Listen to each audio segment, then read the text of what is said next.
voir nombreux et nombreuses pour cette séance. C'est donc Les Maîtres du Temps. C'est un film de René Laloux et c'est la première fois, je crois, qu'on passe un film de Laloux dans ce cinéma, en tout cas depuis qu'il a ouvert à Mairie de Montreuil. Et c'est pas un hasard parce que les films ont longtemps été perdus entre guillemets. C'est date de l'argentique, de la pellicule. Donc il a fallu un long travail de restauration, de correction, de recherche, etc. Les films étaient prêts depuis quelques années déjà, mais il fallait leur trouver de la place, en tout cas en termes de sortie. Si vous allez au cinéma souvent, vous constatez qu'il y a des films qui sortent toutes les semaines, beaucoup de films qui sortent toutes les semaines. L'ayant droit a décidé de sortir maintenant et on va commencer par Les Maîtres du Temps. D'ailleurs, on a nos amis d'un intervalle qui animeront un podcast après la séance, donc on va discuter de la technique, mais aussi du travail de Laloux, je pense, et je vois comme il y a beaucoup d'enfants, n'hésitez pas à poser des questions tout à l'heure sur ce que vous avez compris ou pas compris, ce que vous avez ressenti pendant le film. Avant de les appeler, nous c'est la dernière collaboration qu'on fait pour cette année avec l'équipe dans l'intervalle. On avait commencé avec Le Royaume des Abysses, on a fait Skydome, donc si vous l'avez pas vu, je vous invite à le voir. Et bref, je vous demande s'il vous plaît d'accueillir Maud et Alexandre du podcast En Intervalle, s'il vous plaît. Bonjour à toutes et tous et merci donc d'être là pour ce film. On espère que vous resterez pour le podcast, mais c'est pas obligatoire. Voilà, nous on est un podcast sur l'animation qui s'appelle En Intervalle, qui s'intéresse à l'animation donc sous toutes ses formes, c'est-à-dire que l'animation en fait c'est pas uniquement du dessin, ou plutôt c'est pas aussi simple que ça. Il y a plusieurs manières de faire bouger des dessins à l'écran. Ce que Alan ne vous a pas dit, puisqu'il vous a gardé la surprise, c'est que on va passer Les Maîtres du Temps de René Laloux, on va aussi passer un autre film à lui qui s'appelle Les Escargots, qu'il a co-réalisé avec Roland Topor et qui va utiliser une autre technique d'animation.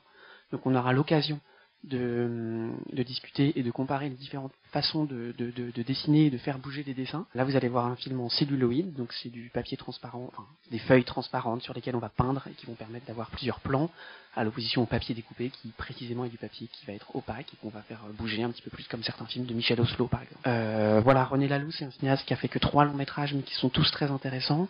Son premier, La Planète Sauvage, avec Roland Topor. Son deuxième, qui est celui-ci, avec Moebius, ou Jean Giraud, qui a fait donc Blueberry ou Lincal, par exemple, pour les gens qui sont un petit peu bédéphiles. Et Gandhar avec Casa. Donc c'est quelqu'un qui a vraiment beaucoup travaillé avec des dessinateurs de SF, donc qui a une place assez importante dans le paysage de la science-fiction française. Permet donc aussi de découvrir beaucoup de dessinateurs et d'auteurs vraiment intéressants. Donc je vous intéresse, si ce film vous plaît, si l'univers graphique de ce film vous plaît, à creuser ensuite les courts-métrages que René Laloux va avoir l'occasion de réaliser. Il en a fait beaucoup plus, il en a fait une dizaine, mais aussi les dessins de Moebius, les dessins de Casa, les dessins de Roland Topor, etc.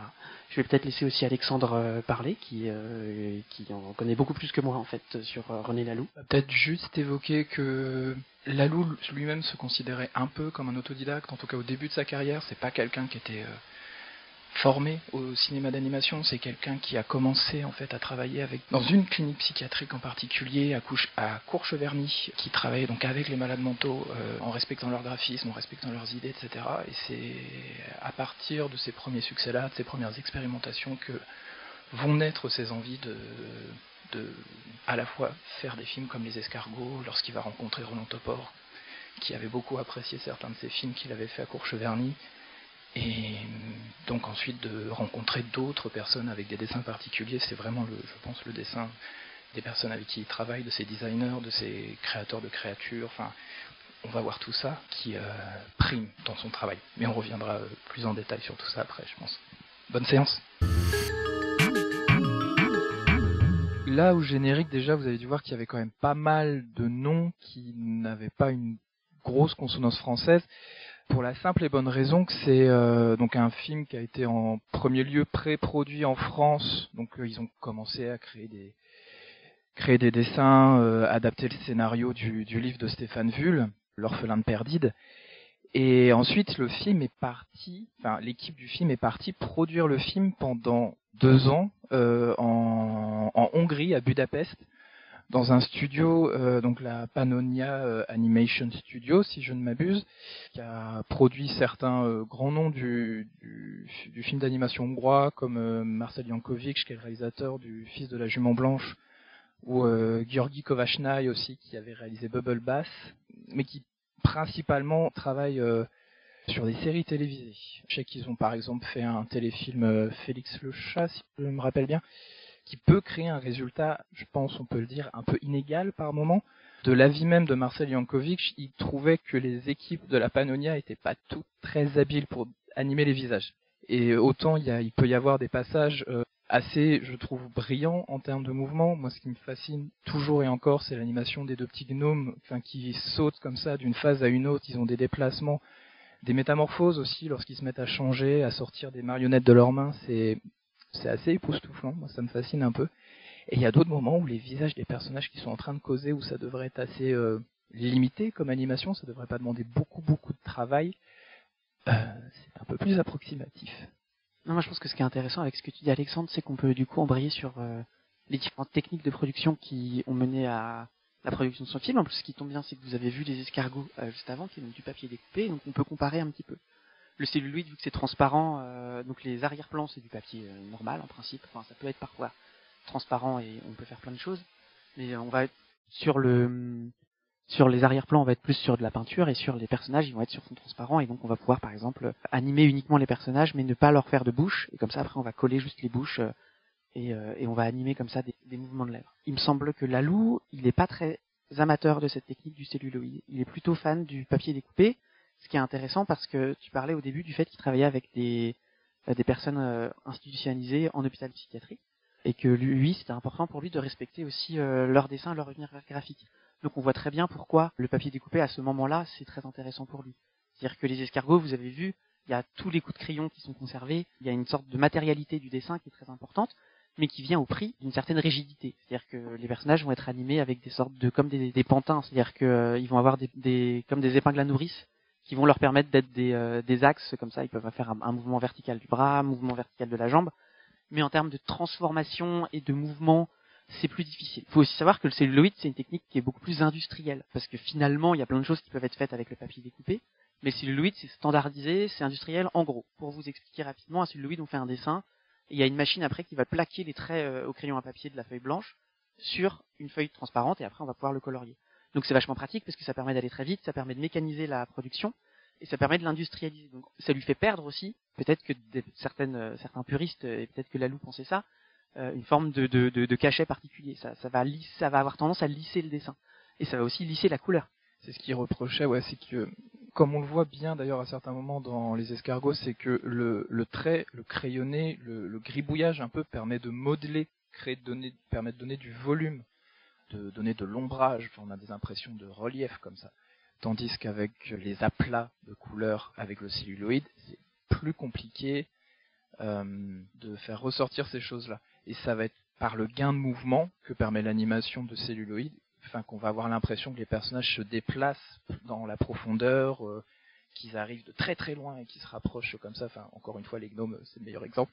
Il était clairement plutôt du côté du graphique que du côté du cinétique, si on peut. Et ce qui est intéressant, c'est que du coup, les gnomes, c'est typiquement un produit donc de l'animation en celluloïd, c'est-à-dire que cette plasticité, ces formes comme ça qui vont être extrêmement élastiques, en papier découpé, c'est possible, mais vous imaginez que si vous dessinez chaque dessin et qu'après vous devez découper les bords de chacun des dessins que vous faites, si vous faites quelque chose d'un petit peu fin, ça va se casser. Enfin, matériellement, c'est du papier, donc en fait, ça peut être du carton à la rigueur ou du plastique, mais il y a une matérialité du dessin qu'il faut détourer, qu'il faut découper. Et en fait, si vous cassez votre dessin, vous êtes obligé de le refaire. Donc après, vous êtes obligé de le redécouper, et en fait, ça n'en finit pas. Donc, il est possible, je pense, d'un point de vue théorique, de faire exactement la même chose avec le celluloïd qu'avec le papier découpé. Mais en fait, le temps que ça doit prendre le rend absolument impossible dans, en plus, des cadres de production industrielle. Et donc je pense qu'il y a une frustration effectivement, c'est que en fait quand un cinéaste comme René Laloux, d'ailleurs on dit cinéaste, mais vous avez vu que le film il est un film dirigé par René Laloux et pas réalisé par René Laloux, qui je pense révèle pas mal de sa manière de penser sa position de réalisateur. C'est-à-dire lui, il se voit vraiment, moi je pense vraiment que c'est ça chez René Laloux, comme un animateur des univers graphiques des autres. C'est-à-dire que il a toujours fait ça, il travaille avec Topor, ça se voit immédiatement si vous avez vu d'autres dessins de Topor. Il est très très très fidèle. La planète sauvage, c'est très fidèle au dessin de Roland Topor. Là, c'est très fidèle au dessin de Moebius et de Jean Giraud, à la science-fiction qu'on va avoir dans l'Incal et d'autres choses. Alors, il y a des concessions qui sont faites évidemment pour adapter donc l'univers graphique à l'animation. Et je pense que ces concessions sont des sources de frustration à certains moments pour Laloux. Mais il y a vraiment quelque chose de l'animation d'un écosystème basé sur les dessins d'autres personnes. Et avec Casa, il va aussi beaucoup travailler à insuffler de la vie dans des dessins qui sont pas ses dessins. C'est pas ça qui l'intéresse spécifiquement. Et c'est pour ça que les personnages effectivement des gnomes sont rigolos, parce que c'est ceux qui sont le plus animés et qui donnent l'impression d'être vraiment des produits d'animateurs, presque comme quelque chose d'animation japonaise ou d'animation plus performative de Disney, etc. Alors que le film est plutôt rigide par ailleurs dans les visages, dans les mouvements des personnages, dans les mouvements des véhicules. Enfin voilà, on va avoir des vaisseaux spatiaux qui vont glisser comme ça sur le vide. Il y a une rigidité dans ce film-là, et dans les autres films de René Laloux, dans Gandahar et dans La Planète Sauvage, c'est des films qui vont être très rigides, et c'est très rigolo, et je trouve que ça sauve le film. C'est pour ça que ce film-là, c'est mon préféré de Laloux, parce que justement les gnomes en fait viennent ajouter de la respiration permanente, plein de petits gags visuels, etc., par la technique, je pense, du celluloïd. Mais ça fait aussi, ça donne des productions qui sont sous-traitées, et donc dont René Laloux ou Moebius ou X producteurs vont avoir moins de contrôle, parce qu'en fait le film, s'il est fait en Hongrie, le cas de Gandahar, le film a été animé en Corée du Nord, et La Planète Sauvage, ça a été animé en Tchécoslovaquie ou en Yougoslavie. Tchécoslovaquie, si. Ah oui. C'était à Prague. Mais bon, au moins il a eu cette chance, parce que pour La Planète Sauvage, c'était un film qui avait été très compliqué à faire. La Russie avait débarqué, ça a interrompu le tournage pendant plusieurs années, tournage qui avait mis déjà pas mal de temps à s'installer. Donc là, déjà, heureusement, les Russes sont pas arrivés en Hongrie. Sachant qu'à l'époque, on est encore en bloc de l'Est, avec le mur de fer, le rideau de fer, pardon. Laloux a beau être sympathisant, il était plutôt communiste lui-même. C'était pas facile de traiter avec les fonctionnaires de ces pays-là, parce qu'il y avait à chaque fois, il y a une petite once de politique, petite once, elle est très visible dans ces films-là, avec les anges unifiés et je sais plus quelle corporation intergalactique. La réforme, voilà. Bon, c'est à peine, c'est même pas du tout déguisé, mais c'est le... Après, ça c'est aussi des obsessions un peu moébiusiennes, et qu'il y a aussi dans la science-fiction des années 60, 70, 80, chez les humanoïdes associés. Enfin, en général, c'est cette idée un peu, je veux dire New Age, c'est pas le cas, mais voilà, vous avez vu l'idée un petit peu, cette sorte de mouvance un peu hippie, mais même visuellement, il y a des choses qui se... un peu psychédéliques aussi qui vont arriver, et qu'il y a des choses comme ça chez Jean Giraud, plutôt chez Moebius que chez Jean Giraud, qui est la même personne.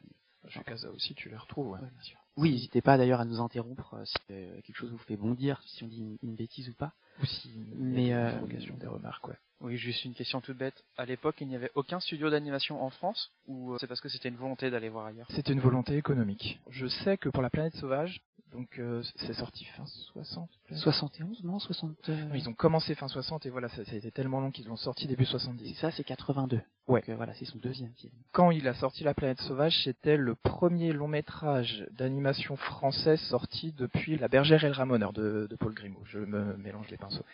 Encore aujourd'hui, je pense, assez compliqué de monter intégralement un long métrage d'animation 100% français avec que des studios français et que des subventions françaises. Et je pense qu'Alan pourra vous en raconter des poèmes. Enfin, c'est-à-dire qu'il y a eu Mars Express, il y a eu c'est tout. Voilà. Enfin, et encore, je suis pas sûr que l'intégralité de l'animation soit produite en France, sachant que, en fait, Laloux, il est communiste sympathisant, mais effectivement, c'est beaucoup moins cher de sous-traiter en Corée du Sud ou en Corée du Nord. Mais l'animation japonaise, on dit qu'elle est japonaise. Elle est largement sous-traitée en Corée du Sud, elle est aussi largement sous-traitée en Chine, etc., etc. C'est pas pour amoindrir ou la qualité de l'animation ou la qualité d'une industrie, mais ça reste des industries qui ont tendance à sous-traiter des travails qui sont considérés comme un travail de petite main, un travail peu créatif, alors que c'est très très très débattable. Pour vous décrire un petit peu le parcours d'un film d'animation, il va y avoir les dessinateurs principaux vont pas tout dessiner les 12 images secondes. Il va y avoir des gens qui vont dessiner entre les images. Ces gens-là, en fait, ils vont entre guillemets simplement décalquer les dessins des autres. Mais en fait, non, parce que c'est des dessinateurs aussi, alors ils sont peut-être moins doués que tel dessinateur, etc. Mais voilà, c'est des travaux de petites mains, les coloristes, les animateurs, les intervallistes, des gens qui vont travailler à la chaîne sur des tâches répétitives, etc. et qui peuvent être plus ou moins qualifiés et qui sont du coup souvent délocalisés dans d'autres types de production, et ce qui, je pense, crée aussi, quand on est un réalisateur comme René Laloux, des problèmes de production, parce qu'en fait, on a des ambitions artistiques, on a des ambitions économiques, on a une barrière de la langue, on a des gens qui viennent d'un régime politique qui est différent, et après il y a tout ça qui s'entremêle et qui crée en fait, évidemment, des choses beaucoup plus compliquées. C'est pour ça que je parlais de méthode industrielle. Et vous avez vu, dans Les Escargots, il y a 4 personnes au générique, ou 5, ou 10, c'est beaucoup plus réduit, parce que le papier découpé permet ça, mais parce que en fait, ça fait 10 minutes, donc c'est beaucoup plus facile de faire un film de 10 minutes à 4 personnes. C'est assez compliqué, malgré tout, et donc bravo à tous ceux qui ont fait des films d'animation à 4. Mais voilà, c'est pour ça qu'en fait René Laloux a fait beaucoup de courts-métrages aussi, je pense, c'est que ça permet de sortir d'un circuit du long-métrage d'animation. Et je pense qu'en France, aujourd'hui encore, il y a quelque chose de l'ordre de cette discrimination vis-à-vis du long-métrage, puisque l'exploitation en salle le rend difficile, donc on va avoir beaucoup plus de séries télé, de courts-métrages, des programmes pour enfants, des choses qui vont être plus courtes, plus faciles à travailler. Un film, est beaucoup plus difficile à faire exister en long métrage qu'un film en prise de vue réelle. Il y a des moments où ça s'inverse. Pour les cas d'un blockbuster, par exemple, c'est beaucoup plus facile de dessiner un vaisseau spatial que d'en fabriquer un. Mais voilà, enfin, vous avez compris l'idée, quoi. Et il y a une forme de, je pense, d'ambivalence et de frustration permanente dans la carrière de René Laloux. Je vous encourage à regarder ses courts-métrages parce que je crois pas qu'il ait fait de courts-métrages avec Moebius. Non, les autres courts-métrages qu'il faisait en celluloïd, c'était avec Casa. À partir du moment où il a fait le prototype, si l'on veut, le pilote pour son dernier long-métrage d'animation, donc Gandhar. Court-métrage qui d'ailleurs est introuvable. Si quelqu'un le trouve quelque part, appelez-nous, parce que j'ai trop envie de voir ça. Il a commencé donc dès 77 avec Casa à faire des courts-métrages. Mais dans le cas de sa collaboration avec Casa, c'est quelque chose de très compliqué puisque on va avoir des films comme La Prisonnière, il me semble. Ouais, La Prisonnière est avec Comment Wong Fo fut sauvé. C'est des films visuellement qui reprennent vraiment, et donc ça rejoint ce que j'essayais de dire, l'univers graphique de Casa. Et quand vous regardez Gandhar, moi c'est un film que j'aime beaucoup, mais le celluloïd a une tendance à lisser le dessin, à lisser la texture. Tu parlais du crayonné, etc. Le style de Moebius, va y avoir beaucoup de petits ombrages, de petits traits sur les reliefs qui vont donner comme ça une sorte de profondeur à ces dessins, quelque chose que d'ailleurs Miyazaki va reprendre, ou que Moebius reprend à Miyazaki, enfin, peu importe. Les deux se connaissaient et s'influençaient mutuellement, il n'y a pas de propriété des petits traits. On voit ça dans Nausicaa, par exemple, il y a cette idée, voilà, de marquer le contour de ces dessins par des petits traits qui vont un peu donner l'impression qu'ils sont arrondis ou qu'ils sont plus profonds et qui sont plus ternis. Que le celluloïd oblitère complètement, en fait. Pas forcément, tu peux aussi le conserver avec ce que tu disais tout à l'heure, la xérographie, donc ce procédé qui permet d'imprimer directement sur le celluloïd un dessin qu'on a fait sur papier. Évidemment, on va perdre du détail, on va perdre certaines finesses. Ce qu'on voit par exemple dans Les 101 Dalmatiens de Disney, on garde ce côté plus flottant du trait, moins arrêté, quoi, si vous voulez. Évidemment, c'est rien comparé au papier découpé, où c'est littéralement le dessin que t'as sous les yeux. Et je suis pas certain qu'ils aient utilisé de xérographie pour ces films-là. Quand j'allais chercher, enfin, je veux dire, les films de Laloux avec Casa ou Moebius, je cherchais justement s'il y avait de la xérographie. J'ai pas trouvé de xérographeur ou d'électrographe, enfin de personnes qui utilisaient ces machines-là, ni même d'autres procédés qui auraient pu peut-être aider à trouver de la profondeur, comme une caméra multiplane, donc qui est en fait une sorte d'étagère de verre sur laquelle on va placer les différents plans d'un décor pour y créer de la profondeur. Donc dispositif mis au point par les studios Disney, si je dis. Oui, ou en tout cas popularisé voilà, et acheté, puis utilisé majoritairement dans des films de Disney. Mais c'est mais je pense qu'ils avaient juste pas les moyens aussi en Hongrie peut-être d'utiliser ces. Parce qu'en fait un multiplan, c'est vachement bien le multiplan, ça permet de faire des zooms dans l'image et d'avoir de la perspective. Mais en fait il faut faire un premier plan, un deuxième plan, un troisième plan, un quatrième plan et des personnages au milieu. Donc vous avez 5 dessins supplémentaires, alors que si vous utilisez genre 3 plans, bah vous avez 3 dessins. Et ça prend une pièce, hein. C'est énorme. C'est gigantesque parce qu'en plus de ça, au-dessus de l'étagère, il y a la caméra au-dessus, quoi. Puis les caméras, on n'est pas sur c'est pas des modèles réduits à l'époque, quoi, mais ce que je voulais expliquer, c'était plutôt sur la question de la colorimétrie. Les couleurs utilisées sur les celluloïdes ont tendance à être beaucoup plus, vu que c'est du plastique, vu que c'est on va être sur une peinture plus forte. Bah, c'est de la gouache, quoi, ça va pas être de l'aquarelle, ouais. Et d'ailleurs, ça se voit dans si vous avez fait attention dans ce film-là, et je vous encourage à le revoir, et à faire attention si vous avez, mais ça se voit sur n'importe quel film d'animation en cellulo. Les arrière-plans immobiles sont beaucoup plus fins et graphiques. Il y a beaucoup plus de nuances dans les couleurs.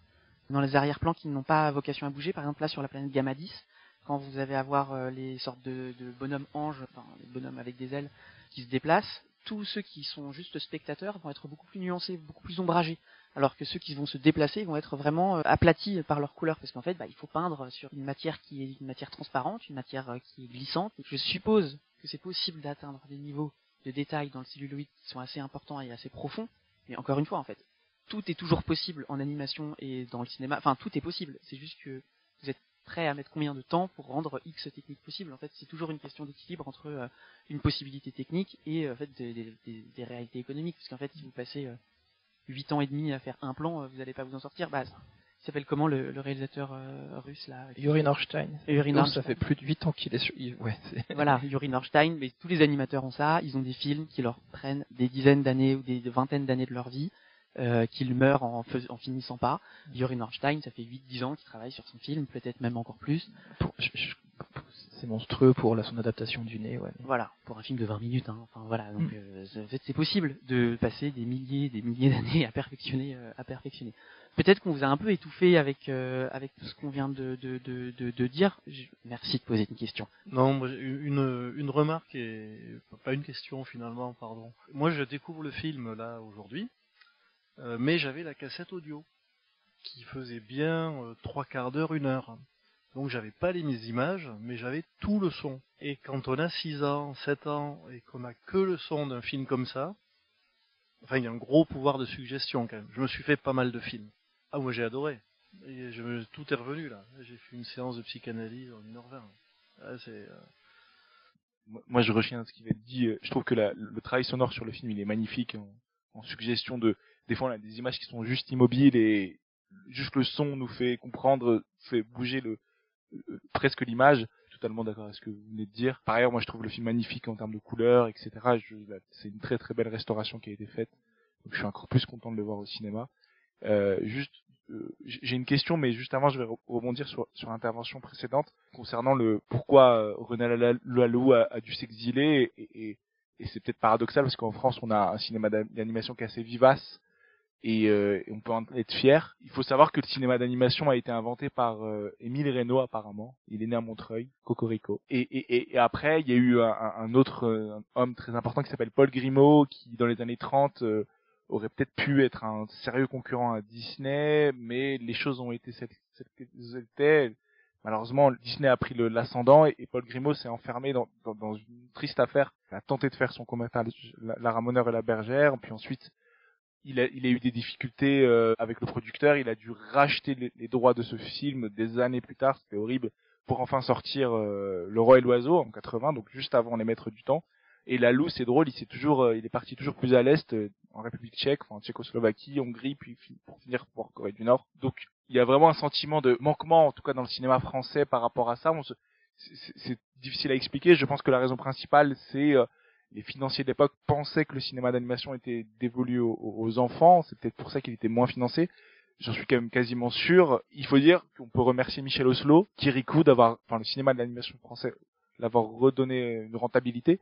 Et à la suite de ça, en fait, les films qu'on voit maintenant, en fait, sont des héritiers de Michel Oslo. Et il y a eu peut-être 50 ans de passage à vide où on s'est demandé ce qu'on faisait. Il y avait des gens comme Laloux qui faisaient des films, mais pas en France. C'est assez étrange. Non, moi, ma question que je voulais vous poser, c'est par rapport à un autre film d'animation qui est sorti plus ou moins à la même période et qui est inspiré aussi d'une revue française, c'est Métal Hurlant. Moi, je vois une inspiration, mais en fait, je préfère le film de Laloux parce que je trouve beaucoup plus abouti techniquement, et en tout cas il y a une sorte de filiation qu'on peut faire, ne serait-ce que par la revue française Métal Hurlant dans laquelle Mobius collaborait. Donc je voulais votre avis à tous les deux sur Métal Hurlant, le film. Ça va aller vite puisque j'ai pas vu le film Métal Hurlant, mais par contre je connais la revue Métal Hurlant, effectivement, pour rapidement contextualiser pour les auditeurs, auditrices ou les gens dans la salle. Métal Hurlant, c'est une revue de BD qui pré-publiait ou qui publiait, évidemment, les BD de Moebius, entre autres, mais aussi les BD de Dorier, les BD de plein de gens. Casa. C'est une revue importante de science-fiction française dans laquelle Moebius a fait énormément de choses, dans laquelle Casa a fait énormément de choses, et donc effectivement Métal Hurlant, c'est un nom comme ça qui revient souvent. Par exemple, Mad Max devait s'appeler Métal Hurlant à la base quand c'est sorti, donc voilà, il y a des choses comme ça, parfois il y a des liens. Il y a l'histoire l'anecdote, George Miller s'était pointé face à Dionnet l'avait pris pour un fou, l'Australien avec son Stetson, et n'a pas voulu lui céder le nom de la revue pour son film.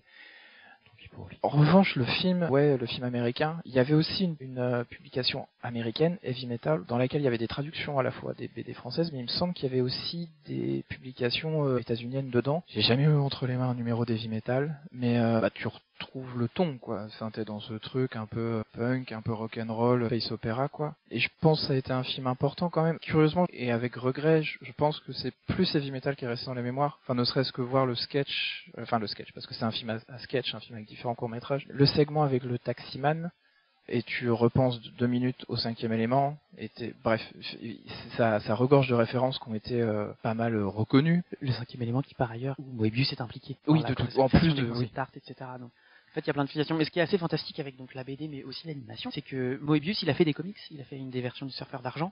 Il a fait donc du franco-belge. Il a fait une BD avec Jiro Taniguchi, ou est-ce qu'il a fait un manga avec Jiro Taniguchi, je ne sais pas. Il a fait un manga. Voilà, non mais voilà, c'est car, ouais. Mais voilà, il a travaillé dans différentes parties du monde avec différents types de BDastes, d'auteurs, de dessinateurs différents, de scénaristes différents. Et donc il a travaillé avec Jodorowsky, réalisateur et scénariste, qui a scénarisé l'Incal.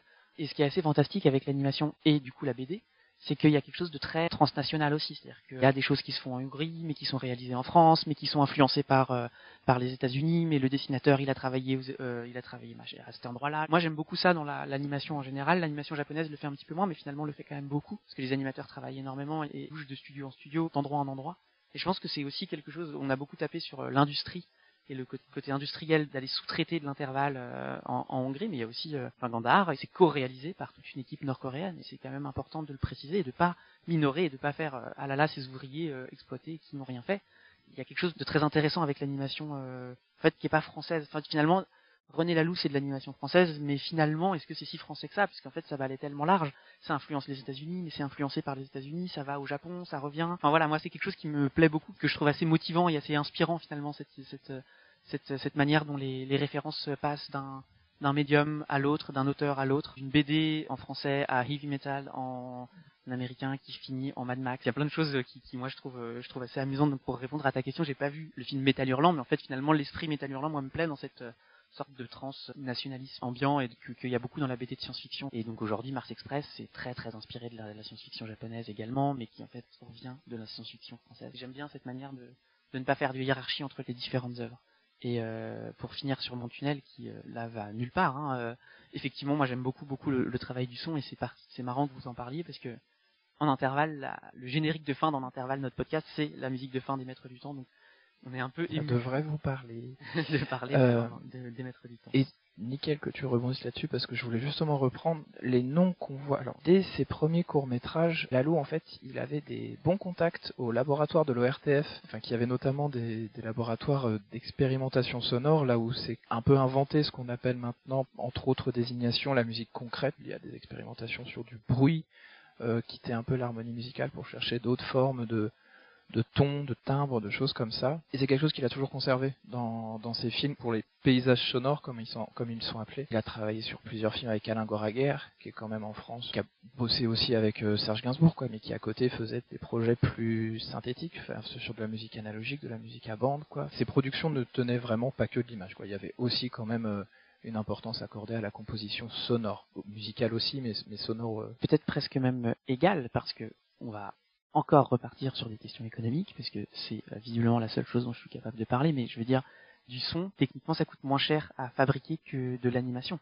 Donc en fait, un personnage qui a pas de bouche et qui parle en télépathe, c'est vachement bien, parce que vous n'avez pas à animer la bouche du télépathe, puisqu'il est télépathe. Par contre, si sa voix elle est toute nulle, ça va être vraiment tout nul, parce que si vous avez un personnage qui bouge pas et qui a une voix toute nulle, il dit rien du tout, enfin voilà. Donc en fait, le travail du son est extrêmement important dans l'animation, parce que ça permet de combler tout un tas de trous et de rigidité, de manquement, de choses qui vont permettre de gagner du temps. Et donc la musique c'est très très important, le bruitage c'est très important, parce qu'en fait ça va permettre de faire exister concrètement les personnages dans l'univers qu'ils habitent. Merci beaucoup. Alors moi j'ai une autre question pour rebondir un petit peu sur ce qu'a dit Alan, pour le comparer avec Métal Hurlant. Métal Hurlant est quand même un film très violent, très sexualisé, etc.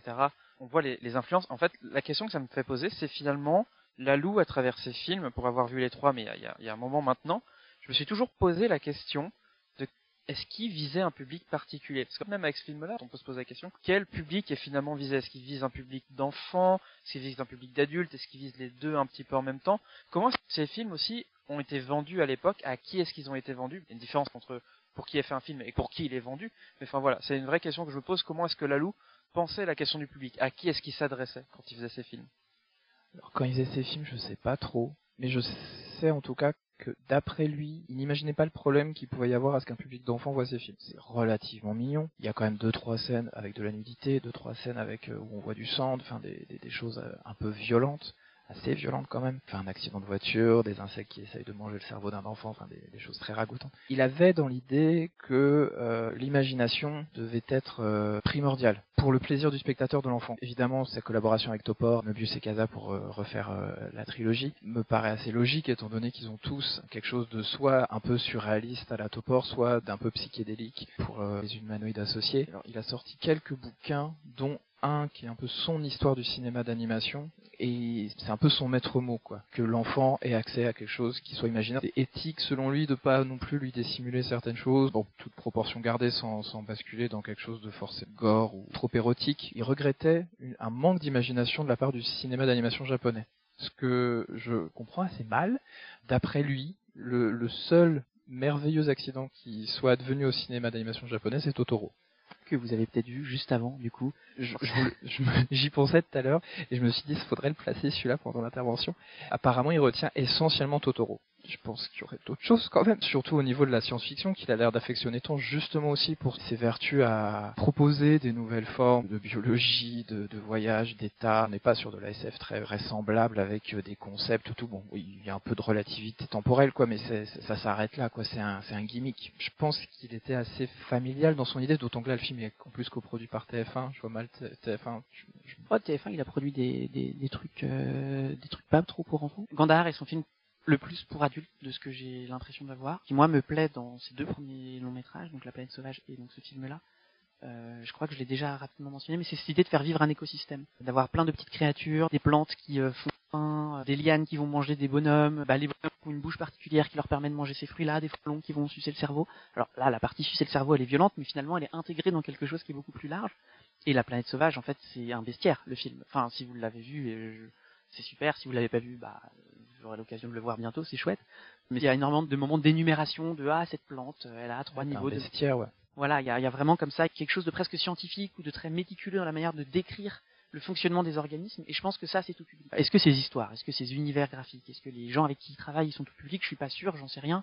Est-ce que son envie elle était d'être tout public? Je sais pas non plus, mais quand on voit La Planète Sauvage, à part quelques scènes de nudité qui sont franchement tranquillou, il y a vraiment cette idée de juste présenter un monde fantastique, et en fait les enfants, je pense que les mondes fantastiques, ils peuvent s'immerger dedans, se mettre en rapport, en opposition par rapport à lui, etc. On n'est pas pris comme ça dans une sorte d'histoire très très dirigiste ou qui peut être violente dans les actions que les gens vont avoir entre eux. Il y a une forme de présentation d'un système et d'un écosystème qui moi me plaît beaucoup, qui je pense rend les films plus universels qu'ils ne le paraissent a priori, parce que Moebius c'est pas un dessinateur pour enfants en principe. Probablement qu'il a travaillé pour des lectorats plus jeunes, plus ou moins jeunes, mais en principe Moebius c'est plutôt pour les ados adultes. Mais voilà, en fait quand on voit le film qui est là et produit, c'est quand même très facile pour il y a plus tous les enfants sont partis, mais on aurait dû leur demander, mais ils avaient pas l'air d'être traumatisés en sortant de projection, et j'espère vraiment pas que c'était le cas d'ailleurs. Mais du coup voilà, je pense qu'il y a cette idée de présenter des mondes qui bougent, et c'est très très très beau chez Laloux, enfin cette manière de donner vie comme ça à des choses pour qu'en fait le spectateur et la spectatrice puisse juste s'y trouver sa place et être devant. Et donc en fait devant la bande son, devant les images, l'idée c'est de pouvoir vivre dans le film avec le film. En fait j'ai l'impression, c'est pas forcément des films qui vont faire descendre un message. En vrai je pense qu'on peut s'arrêter là-dessus. Enfin voilà, merci Alan comme d'habitude de nous faire venir, merci à vous d'être venus, et vraiment allez voir les autres films de Laloux, c'est vraiment chouette, et bonne fin de soirée, début de soirée.